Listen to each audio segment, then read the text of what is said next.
Hello, and welcome back to The Hatch. I'm Sammy Roth. And I'm Rosie Murphy, and this is the podcast where we talk about Lost. We've got Season 4, Episode 4, Eggtown. It is, of course, a Kate flash-forward. And we've got the first part of an interview with Roland Sanchez, who worked on Lost as a costume designer. Let's do it.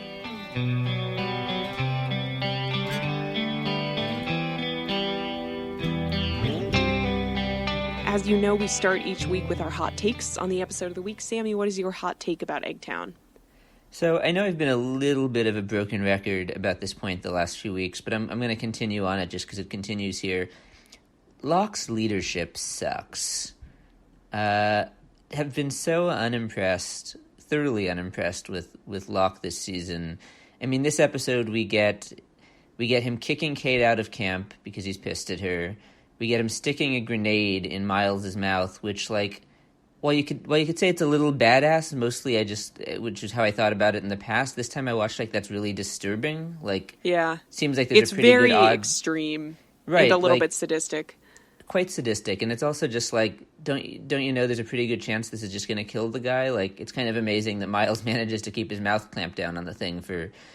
Anyway, there's that, and... I mean, it's his decision to, tell his secret information to Hurley, which is just, like, really not smart, as Sawyer ribs him about later in the episode. But most of all, Locke declares this week... I realized that when I tied you up in here the other day, I made the mistake of failing to introduce myself. My name is John Locke, and I'm responsible for the well-being of this island. If that's the case, the island is in trouble, because... I mean, Locke goes to Ben at the beginning of the episode, and Ben clearly figures out, immediately Locke doesn't know what to do. He's striving, for some kind of guidance. He can't find it. And just like back in Season 2 in The Hatch, it's, an eerily similar scene where Ben is able to rib Locke and goad him about how he doesn't know what he's doing. And Locke goes outside of where Ben's, prisoner and smashes stuff against a wall. I mean, he did the same thing in Maternity Leave. Back in The Hatch when we had Henry Gale, and it's just like, it just seems like Locke has come full circle and is back where he started, and he is not the leader that this group or the island needs, not at all. Yeah, I agree, and my take is related, which is that a lot of people fool John Locke in this episode. For having established himself as a leader with an authoritarian tinge, John is still really naive. Interesting. Yeah. I think it works against him. I think in the past it's worked for him because it kind of becomes this purity of heart question where it's like he's just the person earnestly seeking answers and he's willing to do what he has to do for those answers. But at this point, he's actually got followers, and right, has the naivete doesn't really work anymore. I totally agree. That I think the purity of heart really worked when Locke wasn't in charge, when Jack was actually responsible for people's well-being, and Locke could just, go off with Boone. He only had to think about Boone and search for the hatch and open the hatch. And even then he gets Boone killed. I mean, that's his one true follower to this point dies in his service. So, even in Season 3, when he spends time in the company of the others, he's there to get information out of this sort of greater devotion to the mission. But other people, you have Jack and Saeed and Juliet figuring out how they're going to protect the camp from the others and figuring out the strategy of the thing. And now that Locke has to be the strategist as well as sort of the spirit guide, it's not going well.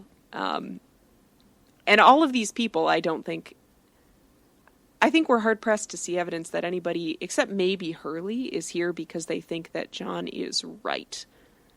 I think there are a lot of folks who are with John because either they have stopped trusting Jack, which I think is kind of fair at this point, or they have doubts about the freighter team, or doubts about leaving the island. But I don't know that John has any real followers the way Boone was a follower, like you said. That's interesting. So he's kind of the default option by virtue of not being Jack. I mean, I think he is. Jack has made very clear what his mission is, which is to get onto the freighter and thereby get off the island. And anybody who doesn't want to do that for any reason is with John. And the reasons vary widely. I mean, in this episode, of course, you have Kate sort of battling with what's going to happen to her if she goes back to the real world. You have Hurley, who has had some visions and experiences that make him believe that these people are not to be trusted. And of course, he turns out to be right. But everybody's kind of there for a different reason. Yeah. It's to flash forward a minute with this. You go on to when Locke actually becomes the leader of the others briefly in season 4 after, season 5 after Ben moves the island and leaves, Locke to be in charge. Even then, Locke doesn't last very long. They start time flashing, and then his solution to that is, I'm going to go move the island as well. Locke never... I don't think there's really ever any extended period on this show where Locke is in charge of people and then does a good job with it or sustains it. I mean, in some ways he's never given the opportunity, but in this situation where he has the opportunity, he's kind of fucking it up. I think he's given several opportunities. Right. And he establishes himself as the alternative to Jack in every season, like several times per season, and there's a reason everybody keeps going back to Jack as the default, I think. And for all of the criticisms we have levied against Jack and his leadership, people keep following him, which, at some point I think suggests that there really is no good alternative. If only Sayid had really wanted to be in charge. If only. Anyway, I think we've beaten Locke a little bit to death here. Yeah, still love him, still love the character, but doesn't exactly score a lot of points in this episode for himself. I mean, he's a sad character. And we know that already. Locke has always been kind of a sad character, but I definitely sympathize with him here when he's making this bold statement, I'm responsible for the well-being of the island, and he means it and he wants it, but he's clearly just not equipped at this moment or really ever to do that. And not even not equipped. He doesn't know what that means. True. Like and this has been true for several seasons now, he feels compelled to take on this mantle, but most of the search, I think, is just a search for, well, then what does that require of me? If I want to be the leader of the island, what do I have to do? And only a couple times does he actually get an answer, I think, that gives him something concrete to do. If ever. And to be fair to Locke on that point, nobody really knows what the answer to that even Ben doesn't is. Really know. Yeah, he doesn't. And even Richard Alpert, the most knowledgeable of all, I mean, we'll find how long has it been since he's really talked to Jacob? I mean, it's not like they're in constant communication. How does Jacob even know what it means to protect the island? I mean, they're all kind of guessing. Right. They're all kind of guessing. Right. No, so I mean, but you're right. I mean, Locke has that problem. So does everyone else. Yeah, and maybe that's just sort of the curse of anyone who tries to assume this role is, at this point, John knows that there is such a thing as Jacob and that he is somehow the source of knowledge about this place, but he's still very far off from him, but so is everyone else, like you said. Well, this is interesting. I mean, this gets to a bigger question, which is that clearly there's something... I know we're going way off the episode here, so I apologize. There's clearly something very special about this island. It can heal. It can bring out the best in people. It can bring people together and change them in a way that, they can't be changed off the island. The fertility thing is technically part of this all.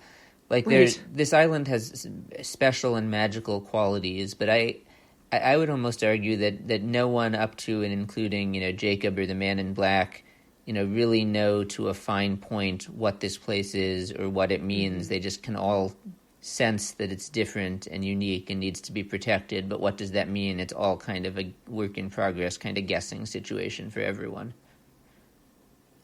Yeah, I think that's right. And I think to build on that, I think that's part of the reason it's hard for anyone to articulate what the threats are to the island.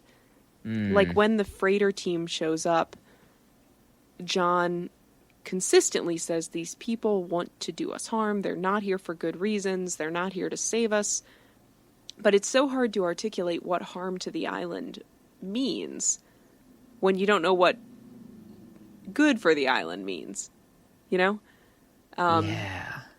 I think we see that too in the Ben Widmore conflict in seasons 4, and as we get into season 5, and my memory on this is definitely a little fuzzy, but you know, we know that Ben's kind of modus operandi here is that Widmore wants to harm the island. He wants to come back. He wants to take things that aren't his and take control. But, you know, to what end? He wants to harness the power of the island for something. But I don't know. It still feels a little nebulous.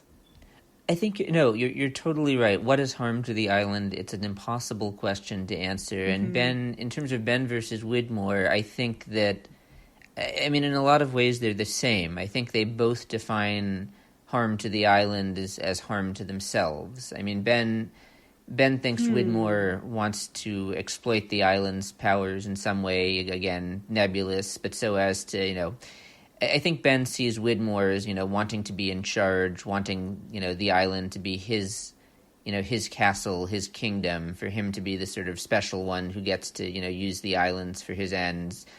But in a way, Ben wants the same thing. Ben has always wanted to be special. He's wanted to, to know the power that, he feels that Widmore had or that Richard Alpert has, that connection with Jacob. Perhaps in some way searching for the father figure that his father never was. I never thought of that before with Jacob. But anyway, no, I mean, I think that they both feel this personal connection to the place, and they feel that my connection is the true thing, and, this place is really special for me, and I get it, and the other one doesn't get it. He just wants to exploit it.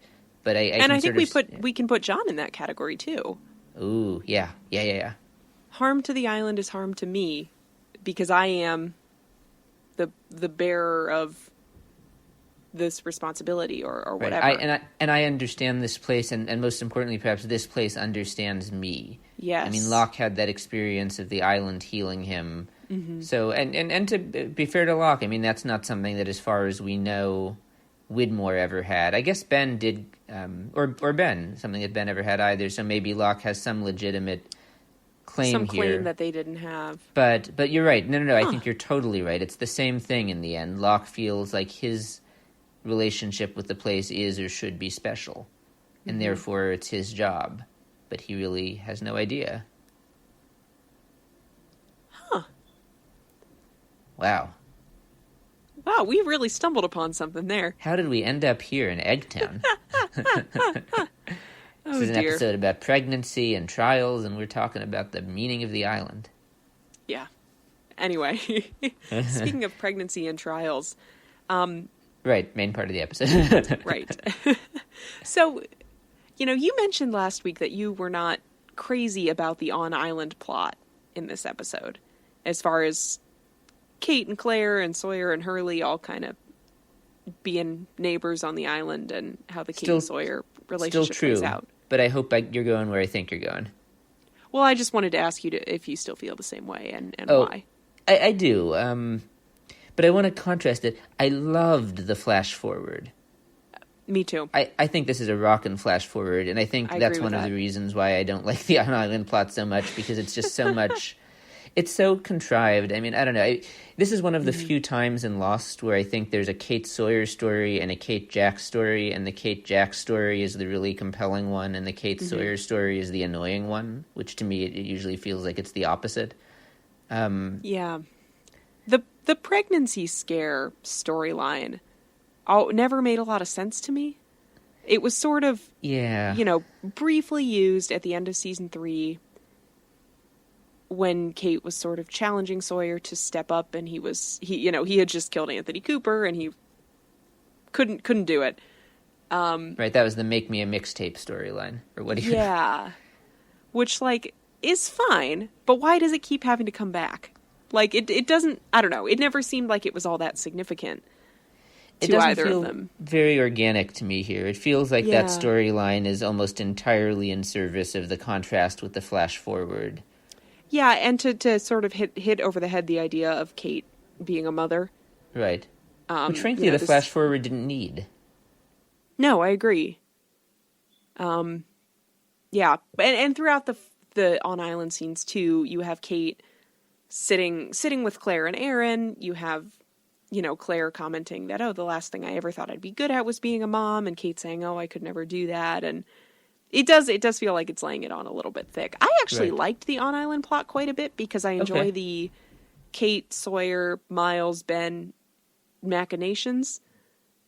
I think that works well. And I always enjoy seeing Kate in roles where she gets a plot line where she gets to be smart and savvy and, like, to make the action happen rather than just to be, like, a plot point off of which the men are bouncing. And I think at least in this episode, she is the center. There is still some, like, dumb romance affiliated with it, but no, I'm with you. The subterfuge and the scheming is good stuff, and I thought it was very clever how she utilized Sawyer in that scheme. I like the twist that rather than breaking Ben out, she brought Miles to Ben, which right. And there's a moment where you think Sawyer's betraying her, but it turns out it's actually part of the plan. And and again, it works because John Locke is a little naive. Oh my God, John Locke. That's a good plot.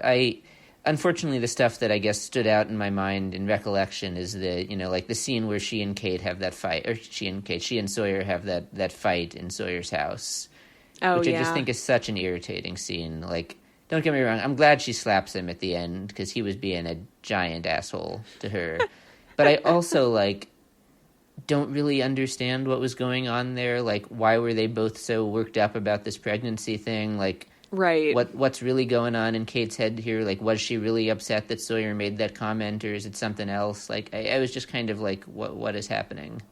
Yeah. Yeah, and it seems like the undercurrent is something about this sort of Kate's relationship to motherhood thing, which I think could be interesting, but they don't quite go there enough.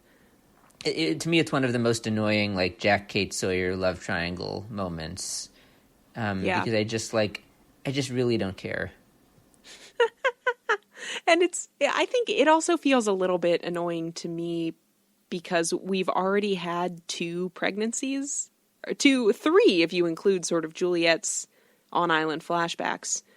Like 3 characters for whom pregnancy is like a central question. Like you have Claire, you have Sun, and then you sort of have Juliet. And by this point, it kind of feels like, is every woman on this island just going to get pregnant? And that's like going to be the extent of their story. Because if so, that's annoying. And of course, that is not what ends up happening. But I did feel that itch a little bit. I did too. I've got to ask this question. Do you think Kate was really upset with Sawyer because he was happy that she wasn't pregnant? Like, was that really her reaction for that reason? Or do you think there was some other dynamic going on? See, that's what I don't know.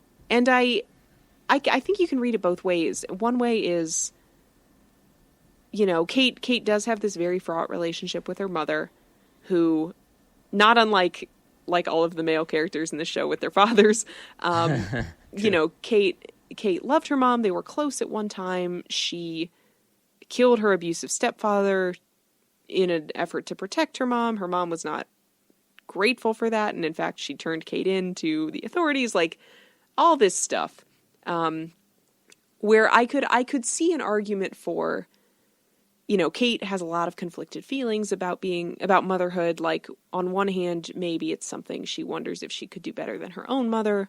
On the other hand, maybe she's afraid of it because of all of this. And I think either way, it could have been interesting and emotional and powerful, but it doesn't resolve that way. It just ends up being kind of in the argument with Sawyer, we don't explore either of those possibilities.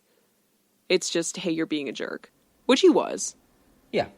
But, yeah, I don't know. Yeah, so that actually is interesting, because I hadn't, and maybe I should have, but I hadn't made the connection between, Kate's relationship with her own mother and her feelings about, potentially being a mother herself. Like, you're right, that maybe that's what they were intending to imply there. If so, I think the episode doesn't do a very good job with suggesting that. But that could have been an interesting direction for that plot with her and Sawyer to go in to explore that. But you're right, it doesn't. Yeah. It definitely doesn't. Yeah, and you get into a little bit in the flash forward where, she says after the end of her trial, she says, I have a son, I'm not going anywhere.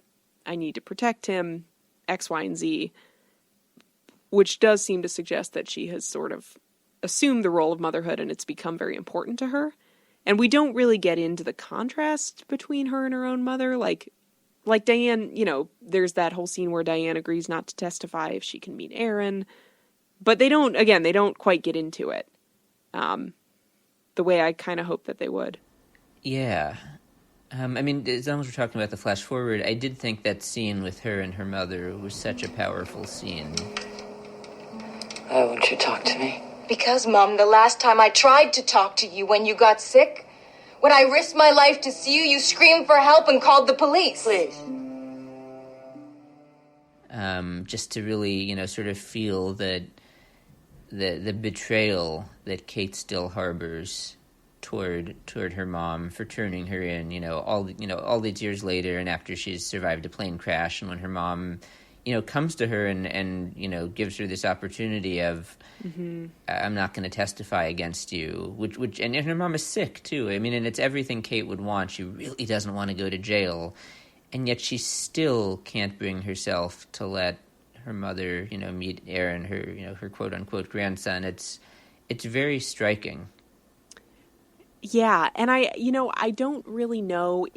I think that also could be read a couple of ways. One is Kate doesn't want to expose Aaron to this person who has betrayed her in the past and is very kind of fraught for her. But also, Diane doesn't know that Aaron is not Kate's biological son, I assume. Right, nobody knows that. Yeah, and I wonder if part of that is that Kate's afraid that she'll know somehow, or that she'll find out the truth and then betray her again, or something of the sort. That's interesting. I was wondering about that, what the reasoning is, and I think I'm inclined to believe that it's the former mostly, that it has more to do with just the lingering betrayal that Kate feels. But the reason the second explanation is still, I think, somewhat compelling is that, Kate just has such a strong drive to not end up stuck in prison here that you would think that it would why does she really hate her mom that much that she's not willing to make this deal of give her mom a little time with Aaron in order to get her not to testify. That right, makes more sense. It seems pretty harmless. Right, it makes more sense if you think that there's some part of her in her head that thinks this is going to expose the lie if she does this. Yeah. But I don't know. It could still very well go either way. I love, of the many things I love about this flash forward, the sort of slow reveal of, the elements of this lie they've all been living. Yeah.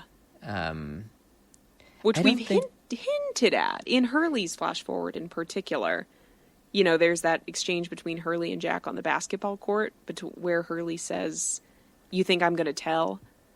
Yeah. Which sort of, suggests that something has happened here and they've all kind of agreed on a story. But here we get a lot more detail. Yeah, no, here we realize, oh shit, they really, are making this all up. The marshal, Jack says on the stand, the marshal died in the crash and I never talked to him. Well, and they say only 8 people survived the crash in the first place. Right, and the whole story about Kate pulling people out of the water and saving them, it all happens so quickly. It's just kind of washing over you here, oh my god, they really told this story. Why did they end up telling this story? What's going on? Right, and Jack says this all on a witness stand, which is perjury. So he's testifying, and of course he's still at this point, this clean-cut doctor who is eminently believable and... But already driving that Jeep, as we caught a quick glimpse of here. Yeah, that's true. Preparation for what's to come, anyway. Yeah. Yeah, but he just tells this story as if it's the truth, and it really is kind of unnerving. It's oh dear. And, there is a really nice, do you love the defendant? Oh, not anymore. Which is kind of like a weirdly sweet moment of resolution, I felt like. Right. Well, I mean, but the resolution really comes later when he says to her, what I said on the stand. Right. I didn't mean it. Right. Which isn't resolution at all. No. No, I agree, actually. I actually found that to be quite, I don't know if I would say sweet, but it definitely compelling. Like, this is, and this is one of the times I feel like I'm most interested in, Kate and Jack, in their romantic storyline. Like, it actually really makes me feel like, wow, okay, like, what happened between them and what's going to happen next? Like, this is so fraught. I mean, Kate's face when Jack comes into the courtroom after the lawyer says, don't fire me, I had to do this. And Jack walks in and Kate looks kind of stunned and not especially pleased, and Jack gives her this little smile. It really leaves me feeling like, what happened between these people and where are they going? I find their connection here, now that it's strained, I think is now that it's strained with all of this history we don't even know. I just find it somehow more compelling and more interesting than it ever was before they left the island.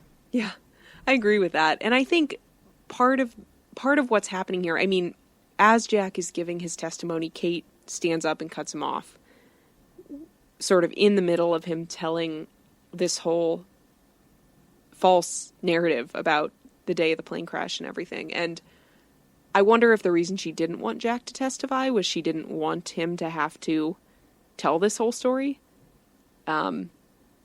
Again, and in a way that's legally binding. Like, of course, we find out later that they told it at the press conference, but I wonder if the agreement was sort of, we'll tell this once and then we'll never speak of this again. I guess I kind of got the impression that not so much about the perjury aspect, but just that Kate seems really uncomfortable with all of the lying. Yeah. Like, which is weird because she's been lying about all sorts of stuff, all the time, going back a number of years here. But, like, between her reaction there and not wanting Diane to see Aaron, and I don't know, and something about the way, maybe it's Evangeline Lilly and how she plays it, but the thing that was communicated to me from her this whole episode was, I don't like this, I'm uncomfortable with this. Yeah. No, I agree. Maybe having to do with, knowing that Aaron is not really her biological child and she's presenting this to the world and she just wants it to all go away and be private. I mean, the moment at the end where the district attorney or whoever, offers this deal of 10 years probation, and you have to stay in the state, and the lawyer says, why does she have to stay in the state? And Kate just immediately cuts in, a deal? Great, I'm taking it. I want this to be over. She really wants this to be over. I think I don't know, she just does not seem to like living this lie in public. Yeah, I agree. And I think you're probably right in that Aaron is the reason she in particular is so uncomfortable with this. Like, so far we know that the people off the island are Jack and Saeed and Kate and Aaron. And Hurley. So we know, Jack and Saeed both are able to do what they do in private. They're, for the most part, they're not sort of subjected to all of these. Like, you see those scenes where Kate walks in and out of the courthouse and there's all those news reporters mobbing her, and she's the person who is exposed to the most public attention, and she's arguably telling the biggest lie in the sense of, I had this child, when she didn't. And indeed, the child's mother is still alive and out there somewhere, at least as far as they know. So in some ways, she's got the most to lose, like both reputationally and personally, because if anyone were to find out that Claire were still alive, she could lose Aaron as well, who she has come to love very deeply. True. I don't know, I love how this flash forward starts and how it plays out. Like, you immediately get, Kate is off the island, and I mean, just the aesthetics of it, to see Kate from beginning to end, from the first moment of the flash forward when I see her face, she's wearing earrings and fancy suits, and she's all made up, and her hair is done up, and it's just like, it's just so viscerally different from the Kate we know on the island. It just really jars me. See, that's how I felt about Saeed last week. Oh, yeah. And I don't know that I feel that way about Kate, because the prospect of her trial has already been raised. Right. You know, so it at least is like, you very quickly realize, oh, this is Kate got off the island, and she did in fact go to trial. Anywho, what else is on your mind? That's most of it. The only thing we haven't really talked about is Miles. I'd be willing to do that for $3.2 million. You've arranged this meeting so you could blackmail me?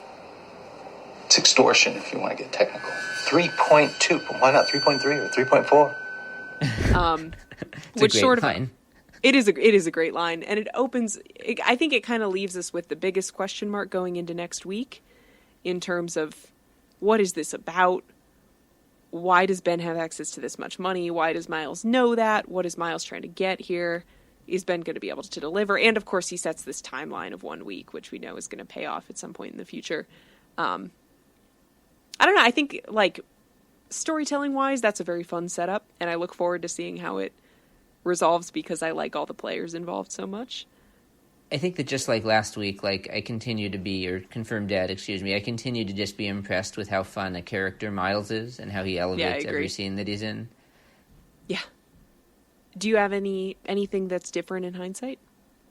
Yeah, just one more this week, which goes back to the Jack, Kate Sawyer stuff. I thought one, and this touches back on what we were talking about before, that the Kate Sawyer drama, or the Kate Jack drama, and flash forward, and what went down between them and what's going to happen between them next. Part of the reason I think that I find that compelling here is just the foreknowledge of where that's going, which we've already gotten a little of with the we have to go back scene with Jack at the big beard. Like, we know that ultimately it's going to turn sour, but we get the episode Something Nice Back Home later this season, where we see that Jack and Kate do end up together. They even get engaged. Things are going really well between them. Like, I find it more enjoyable knowing that there's actually this like multi-year history that then is going to play out between them as a result of this moment, or going forward from this, which I just think adds sort of a weight and gravity that their romance never had on the island, where things were so abbreviated and hectic. Right. And similarly with Kate and Sawyer on the island, I think part of the reason why I find that so annoying is that next season we are going to get another storyline where Sawyer is living in the barracks and sitting in his house at night reading books with his reading glasses like he is here. But then he's with, Juliet rather than Kate. And that is just such a better relationship and such a better storyline. And Sawyer is just, like much more evolved then. Yeah. As a person, again, because of the time, because they have 3 fucking years together to, grow and learn, and Sawyer to, change himself. And it just gives it so much more, again, weight and gravity than we get between Sawyer and Kate here. So I think that in hindsight, the annoying storyline here is even more annoying because there's better stuff to come, and the more interesting romantic storyline is elevated by the sort of time that is to come that's going to develop between them. Yeah. I think you make a good point about how long that intervening period is.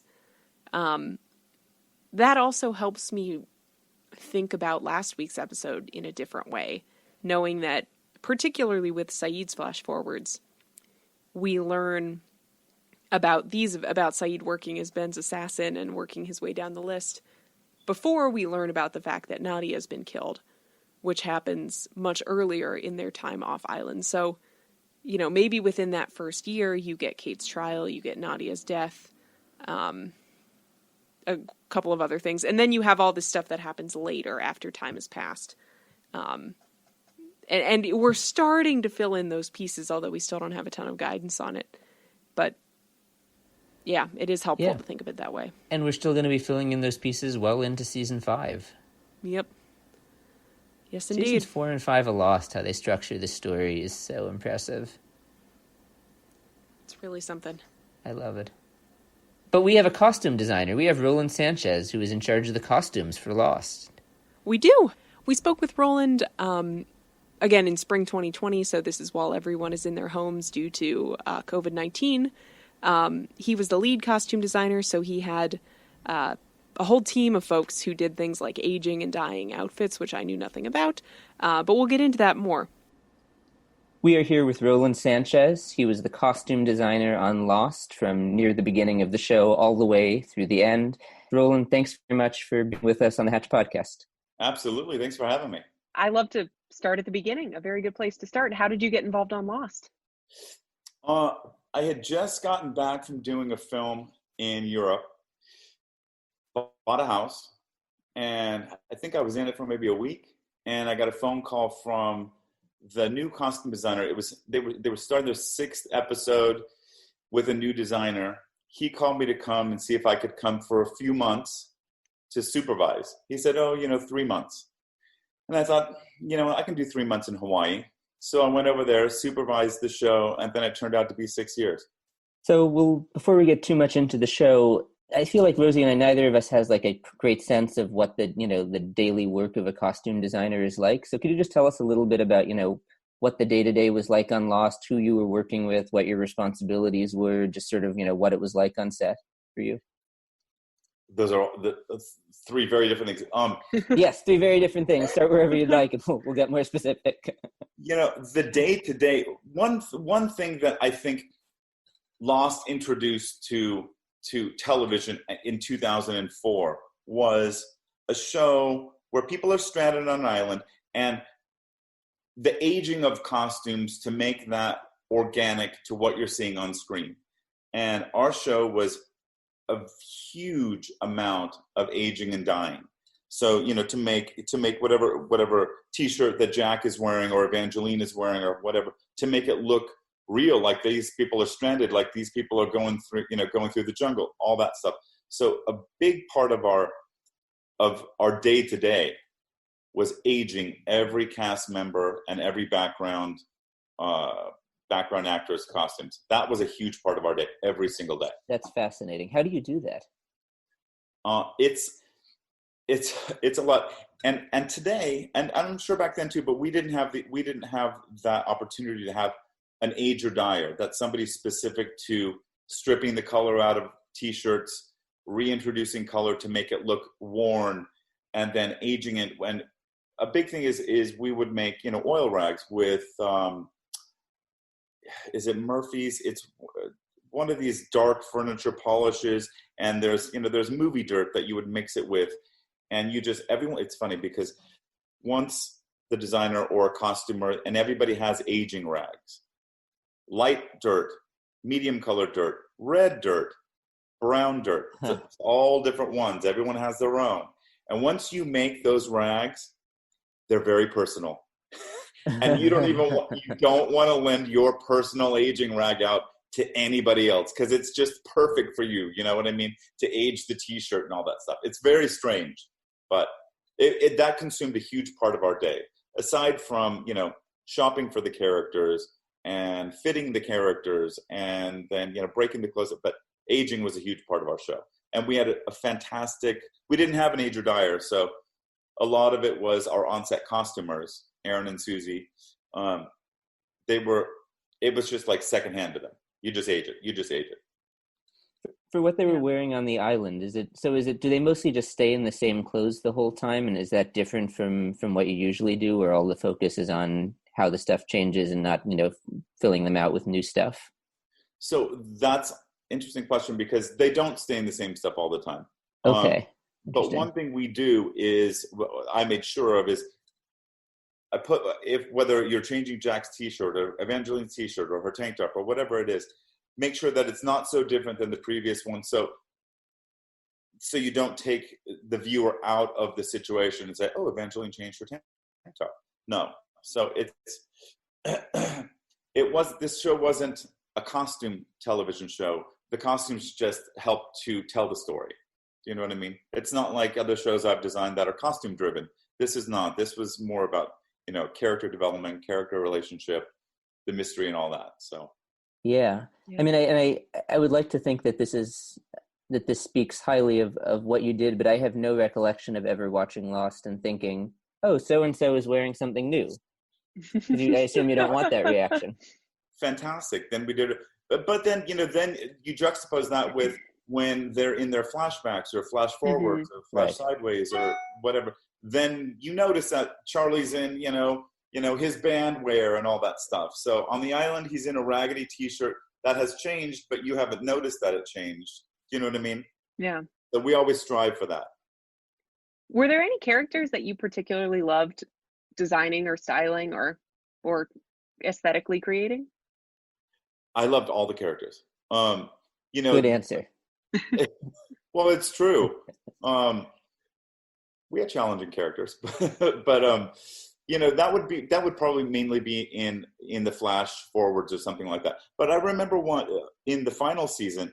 I loved Hiroyuki Sanada. Right, that was Dojin, the leader of the others in the temple. Yeah. Oh yeah. He was really fun, and that whole temple, all those temple people, they were really fun to design on the island. The others were fantastic to design. I loved MC Gainey. I mean, he was such a fun guy, such a fun actor, and such an amazing character. But all those others, again, everything that everybody wore. First of all, you have to have 4 to 6 of them. So if it's this T-shirt, you've got to have 4 to 6 of them. So you have, and think about all the pieces of clothes. Then their pants, you have to have 4 to 6. Their shoes, you probably have 3. But then everything we had to remove all the color from the others specifically, remove all the color, reintroduce color, because their color palette was really the red earth of the island. Yeah. So you would strip a bright pink T-shirt out, strip that color out, reintroduce some earthen tone to it. Then if they have a hole here, all 6 of them have to have the same hole there. You sand it. You do. I mean, it was a lot of.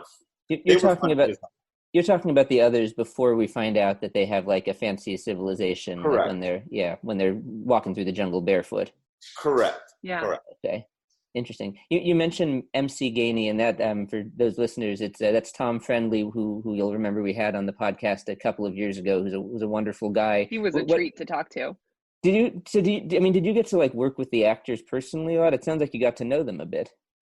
Oh yeah. Yeah. The one thing whatever costume designer you speak to will tell you, the actor comes in, and they would a lot of the times they come in the night before, or hopefully the day before they have to roll on camera, and a lot of them, they all do the same thing. They'll be sitting there. I'll put them in what my concept is for the character, and they're thinking and they're rubbing their fingers together. Okay. They all do it Yeah. on every show I've ever designed. They're standing in front of the mirror with the costumes that I'm designed for their character, and they get that aha moment. They all do it. So I work with every one of those actors, fitting, aging, all that stuff. And I can't think of an actor on that show that a costume that I designed, or collectively that we've aged and all that they didn't feel their character. I feel like every single one of them felt their character with their costumes, whether it's on the island or in a flash forward or flash sideways. That's pretty cool. Yeah. So where we're picking things up right now in the beginning of season 4, which is where that freighter with Charles Widmore's people is introduced. So we have Daniel Faraday and Charlotte and Miles and Frank, and they show up as this like strike force wearing these suits of some kind. Tell me about creating like that new phase of the show when we're coming into season 4. Well, the thing about this show is every season there's a new phase. That's true. That's very true. So again, it's sort of, you get somewhat direction. We would get somewhat direction. We get something called an outline. And you say, okay, you're reading through a paragraph of scenes and different things. And so, Jack's got the outline. I've got the outline. All of our heads of department have the outline. So we're basically, because you have to start way before you get the script, because then you got to shoot it really quick. You only have, I think, 8 days to start shooting. So we came up with the best concept of what these people were, who they were, with a small blip of descriptive that they would put in this. So, they were semi-mercenary, but they're not, because Faraday is obvious. Faraday's character especially. Yeah, they're kind of mercenary / scientist. / scientist, exactly. But then I remember, and I said this on an interview before, but I had this image of Keith Richards from the Rolling Stones for Miles' character. And I don't know why. It was just an image that I had. That is some sort of ragtag guy. Not that I'm recreating Keith Richards, but... Sorry, you mean for Faraday? For Miles. Oh, for Miles. Okay. Interesting. Right. Faraday was sort of a straightforward scientific kind of, Miles was a little looser. Yeah. And from the small paragraph of a descriptive that I had. So everybody loved the concept. And then it was interesting because when Ken Leung came into the fitting room and I showed him that, and he's a very in his head intellectual as well. I love him. He's a fantastic actor. And he was doing that thing with his hands, doing the thing. And then he felt where I was going with it. And again, we weren't recreating Keith Richards. It was just a sort of cut-off sleeve vest and a little bit of imagery that we used to create that character. So that's it. That's so interesting. Those guys. Because it made sort of, they're scientific, but they're weird and they're interesting. And what really are they? And it's great because they ended up being so much more than what was just right in front of you. Oh, yeah. They each ended up being extremely weird and surprising in their own ways. Yeah. Is this, Jeremy Davies? Is that it? Yeah. Yeah. I mean, he's fantastic. Yeah. Yeah. The arc of his character was so fantastic. And then when it came to his relationship with his mother, and I mean, it was good. Oh yeah, you mentioned that to me when we talked earlier, that you particularly enjoyed working with Fionnuala Flanagan, who played Miss Hawking. Yeah, tell me about her. First of all, I had just watched, and it's one of my favorite movies, The Others, with Nicole Kidman, and she's so phenomenal in that film. But then you think, and I remember her coming to my fitting room, and the first time I met her, and I don't get starstruck, but with her, I was starstruck because I just think she's so talented. And she comes to my fitting room, and she's a spitfire. And we're going through her character. I don't think she did this thing. She might have, but I don't know. But and then she's telling me about a film that she had just done with Jim Carrey where she's blowing him in a car. I mean, she's that. I didn't see that film, but that's the kind of, you build those relationships in a fitting room. So she was just so much fun, such a whimsical but serious and mysterious character to create. She was just, I love her. Such a great time, her and I. Yeah. Not to just keep making you talk about different people, but one more, when the other person you specifically mentioned when we chatted beforehand was Michael Emerson and Benjamin Linus. Could you just talk about how, and not just working with him, but then just how his character changed over time as we realized who he was and what he was all about, and how that affected what you were doing for him? See, his character was introduced as a guy that had parachuted on the island, and I think he was wearing at the time we put him in khakis and an orange polo shirt. I think, I don't remember exactly, but it sounds right. Was it? He looked very like a dad on vacation kind of thing. Right. Yeah. Totally. Because I think that's how he was presented to us. Yeah. Again, on the page. And then he's strapped up and tied up in the what was it? The bunker underground. What was it called? The hatch. The hatch. So, and he was strung up there. So we didn't know anything else about him. So then all of a sudden, clearly, his character just turned out to be, I think, one of the most terrific villains on television to date. But he's such a lovely human being to work with on a daily basis. And, I've seen him a few times in New York. We've hung out. But evolving his character, he was basically, for me, sort of, I used, I think, Jim Jones from Guyana as reference for him. Interesting.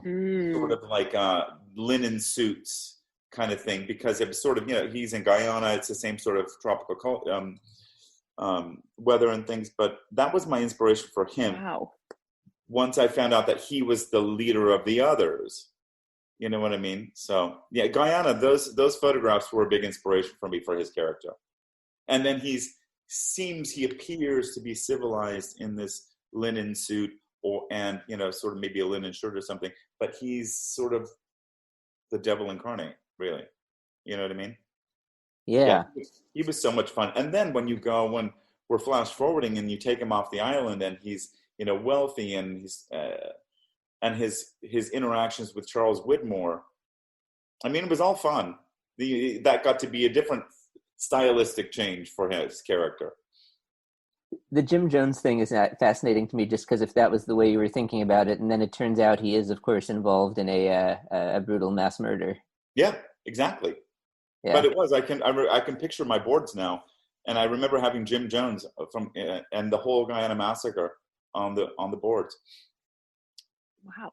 I mean, on that note, something I'm really curious about is the Dharma Initiative and those jumpsuits that they wore. Mm-hmm. Where did those come from? Well, that was introduced season 1. That was the previous costume designer, and I think he only had to do one of those. When was there a Dharma jumpsuit in season 1? I don't think they introduced the Dharma jumpsuits until, I think we saw them probably for the first time at the beginning of season 2 when they blow open the hatch and go down and find Desmond. And Desmond is there. Then my timing is a bit foggy, but maybe the first designer was trying to prep for what that was. Okay, interesting. Then it really didn't fly. So then it was sort of an industrial. It seemed at the time to be more of an industrial situation. So we had just, done the Dharma Initiative jumpsuits, and we were initially designing the jumpsuits, and then it turns out that we needed hundreds and hundreds and hundreds of them. So I ended up buying, different colors to represent different sections of the initiative. I think they were Dickies jumpsuits, and then we altered them to make them look like something else. But,